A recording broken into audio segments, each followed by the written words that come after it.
ये हैं जीतू भाई भूटा, जो ओशो के पुराने सन्यासी हैं। आज हम उनके पास आए हैं ये जानने के लिए कि ज़िंदगी ने उनको क्या क्या दिया है और आजकल वो क्या कर रहे हैं। जीतू भाई, स्वागत है हमारे ब्लॉग पर, इंडिया आज तक पर। बताएं सर, कहाँ से बिलोंग आप करते हैं और कहाँ से कैसे शुरुआत हुई आपकी? बस मैं एसएच तो कॉलेज में पढ़ाता था और फिर 1966 में जब ओशो बॉम्बे आए तो उन्होंने जो लेक्चर दिया गांधी जी के ऊपर, तो मुझे गांधी जी में बहुत रस था, इसलिए मैं खास सुनने के लिए गया। और सुनने के बाद मुझे पता चला कि गांधी जी के अलावा भी उन्होंने काफ़ी चीज़ बोली है। फिर उनकी सब किताब पढ़ी। किताब में जाने के बाद पता चला कि सच में खाली थियरी है कि और भी कुछ है। इसलिए मैं आश्रम गया, संन्यास लिया, ध्यान किया, ओशो के पास एकदम टच में आया। तभी मुझे पता चला कि खाली बातचीत नहीं है, इसमें और भी है। और तभी से मैंने मेडिटेशन सीखना चालू किया। मेडिटेशन सीखने के बाद काफ़ी अर्सा तक मेडिटेशन किया और उनकी थ्योरी भी बराबर पचाई। फिर उनके बाद तो साथ में बिजनेस करते करते काफ़ी अदर स्टडीज, जैसा ओशो ने बताया है, जैसा गुरुजीएफ का भी स्टडी किया, ये कृष्णमूर्ति का भी स्टडी किया। और वो सब करने के बाद मैंने एक ऐसा निष्कर्ष पे आया कि ध्यान एक साइंस है। चाहे ओशो बताए, कृष्णमूर्ति बताए या तो गुरुजीएफ बताए, क्योंकि ये तीनों एनलाइटन आदमी ऐसे है कि उनका ओरिजिनल सब अवेलेबल है। इसलिए और बाकी लोग समझो कबीर है, नानक है, दादू है, तो बाकी जो एनलाइटन लोग हैं इसका अवेलेबल है, ऐसा तो गीता भी अवेलेबल है कृष्ण की, और वो कहाँ तक ऑथेंटिक है वो कहना मुश्किल है। अच्छा। लेकिन ये जो तीनों है उसका तो ओरिजिनल ऑडियो वीडियो उनकी खुद की भाषा में, उनकी खुद के आवाज़ में अवेलेबल है। इसलिए they are the most authentic people, reliable. और उन्होंने जो सिखाया है, दे आर रियल मास्टर। और उनके सिस्टम इतनी इफेक्टिव है कि मेडिटेशन में जाना बहुत आसान है लोग के सिस्टम से। और वो सिस्टम हम लोग संसार में भी एडॉप्ट कर सकते हैं, day to day worldly life में, वर्डली एक्टिविटी में। और there also it is very effective. तो आई हैव स्टार्टेड मेडिटेटिंग। बाद में लोग आते रहे, साथ में मेडिटेशन करते रहे, फिर धीरे धीरे एक हमारा फ्रेंड्स ग्रुप तैयार हुआ। अभी हमारे ग्रुप में करीब करीब 100-150 लोग हैं। अभी हम लोग घर पे करते हैं, हम लोग ने हॉल का भी अरेंजमेंट किया है। ओके। और हमारी जो एक्टिविटी है ग्रुप की, उसमें कोई स्ट्रक्चर नहीं है। अच्छा। और मेडिटेशन मेन बेस है। उसमें हम लोग गुरुजीएफ का भी मेडिटेशन करते हैं, कृष्णमूर्ति को भी याद करते हैं, ओशो का भी ध्यान करते हैं। और साथ साथ जो एक्टिविटी है उसमें हम लोग काफ़ी संगीत, क्लासिकल म्यूजिक, मूवी, ऐसा इवेंट भी रखते हैं। साथ में खाना भी खाते हैं, डांस भी करते हैं, एंड वी आर एंजॉयिंग। और साल में हम लोग 3 शिविर करते हैं। अच्छा। एक महाबलेश्वर में तो फिक्स है, भारत होटल में। दूसरा एक लोनावाला करते हैं और एक तिथल में करते हैं। ओके। तो 3 शिविर में बाहर के लोग भी आते हैं और हमारे ग्रुप के भी काफ़ी लोग आते हैं। तो ये जो मैं एक चीज़ जानना चाहूँगा, जैसे ओशो ने खुद अपने प्रवचनों में काफ़ी कुछ बोला है गुरुजीएफ पर, और ये दूसरा क्या नाम बताया, कृष्णमूर्ति जी पर काफ़ी कुछ बोला है। तो आप उनको इसीलिए उनको भी फॉलो करते हैं या कोई और उसकी वजह से? एक्चुअली ओशो ने एवरी 4th लेक्चर में गुरुजीएफ का नाम लिया। मैंने Gurdjieff was rather enlighten scientist.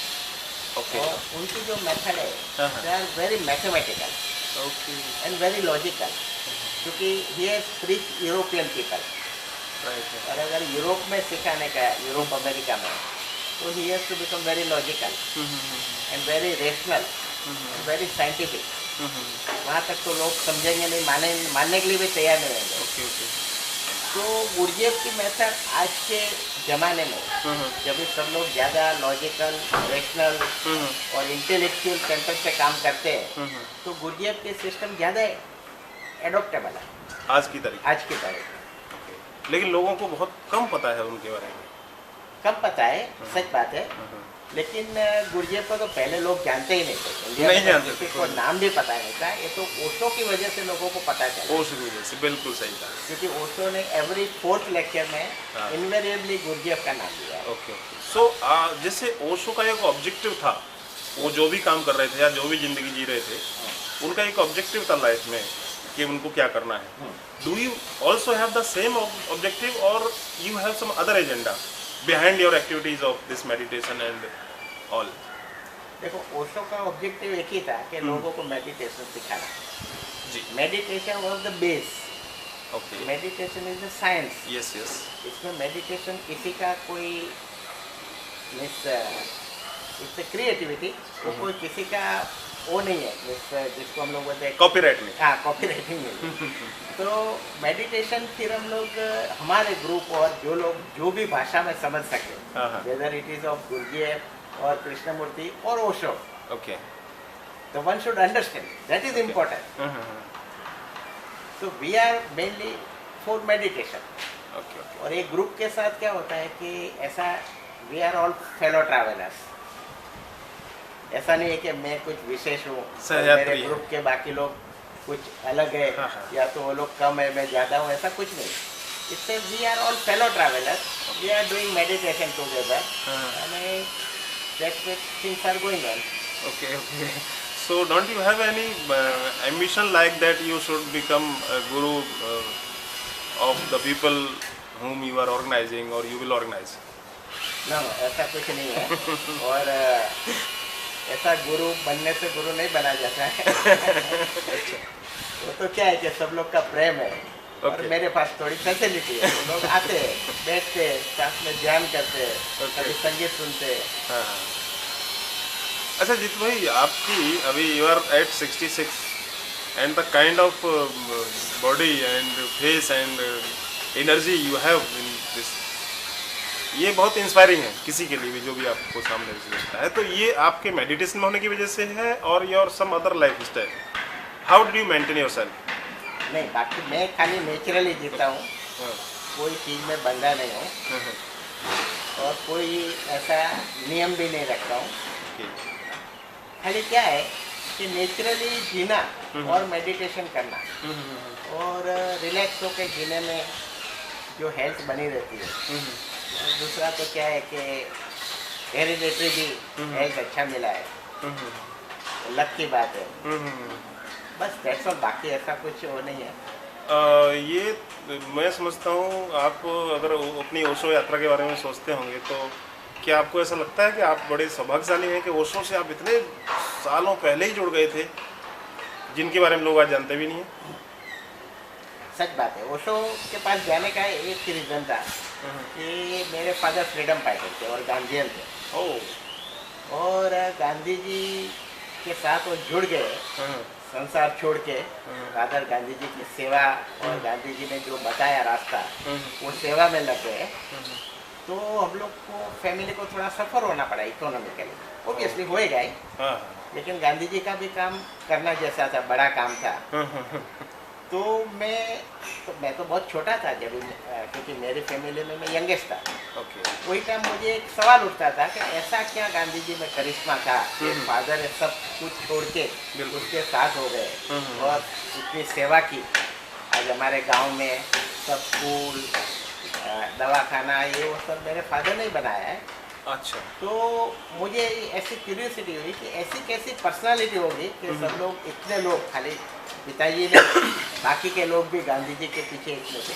और वही टाइम ओशो ने गांधी जी के ऊपर लेक्चर दिया और वो लेक्चर मुझे इतना साइंटिफिक लगा। अच्छा। और मुझे पहली बार पता चला कि लोग तो गांधी जी को कुछ जानते ही नहीं, जो ओशो ने बताया वो रियल गांधी है। थोड़ा कुछ ब्रीफ चाहूँगा उसके बारे में। मतलब आपसे चाहूँगा ब्रीफ, क्या गांधी के बारे में ओशो के ख्याल थे, क्या उन्होंने बोला उनके बारे में? उन्होंने बोला कि गांधी जी एक शुद्ध पॉलिटिशियन थे। अच्छा अच्छा। हाँ। दूसरा उन्होंने वो बताया कि गांधी जी में इतना डिटर्मिनेशन पावर था कि ये एक्चुअली पॉलिटिक्स या सोशल साइड नहीं गए होते और समझो रिलीजन साइड या तो मेडिटेशन में गए होते तो दूसरे महावीर बन जाते थे। यही जिंदगी में वो एनलाइटन हो सकते थे, ओके। क्योंकि उसमें इतना डिटर्मिनेशन पावर था। हाँ हाँ हाँ। और उनका एक था कि जो काम लेते थे वो पूरा जोश से करते थे। लेकिन उनका जो मिस वो टाइम जैसा समाज का जरूर होगा या तो इंडिया का जरूर होगा, हाँ हाँ, तो वो फ्रीडम फाइटिंग में लग गए। बराबर बराबर। नहीं तो गांधी जी में इतनी शक्ति थी। जी, तो हम थे आपके ओशो में एंट्री पर। तो जैसा कि आपने बताया कि आपकी फैमिली के और भी लोग ओशो से जुड़े हुए थे, तो वो आपके बाद में जुड़े या आपसे पहले से जुड़े हुए थे? करीब करीब सब साथ में ऐसा था कि मैं जाता था, मेरे जो बड़े ब्रदर है मेरे से, वो भी सुनने के लिए ओशो में जाता था। लेकिन उन्होंने बाद में संन्यास लिया। मेरे साधु भाई भी, क्योंकि हम लोग सब हमारे ऐसा है फैमिली है कि हमारा एक ग्रुप जैसा है, we are all friends type. Right right. तो सब चीज़ अभी समझो, मैं कुछ करता उनको बताता, वो कुछ और करते मुझे बताता। बराबर। तो ऐसे ही चलते चलते सब लोग जमा हो गए। जी, तो आज की तारीख में ओशो की कितनी प्रासंगिकता आप समझते हैं? आज के समाज और जीवन के लिए ओशो की कितनी आवश्यकता आप महसूस करते हैं? देखो, ओशो हो के और कोई एनलाइटन आदमी हो, लेकिन आज के टाइम में जब ये आदमी को इतना स्ट्रेस, स्ट्रेन और इतने कंपटीशन में जीना पड़ता है, तो जो ओशो ने बताया है या गुरजीएफ ने बताया, वो जो टेक्निक है मेडिटेशन का, वो मेडिटेशन अगर बढ़ता जाएगा और काफ़ी लोग करेंगे, तो एज पर Osho a new man will born, एक नया आदमी का जन्म होगा। बिल्कुल। और वो बहुत जरूरी है। लेकिन अभी जो टाइम आएगा नया आगे का, उसमें काफ़ी चीज़ ऐसी होगी कि अगर नया आदमी का जन्म नहीं हुआ साइकोलॉजिकली, तो या तो आदमी डिस्ट्रॉय हो जाएगा या दुखी हो जाएगा।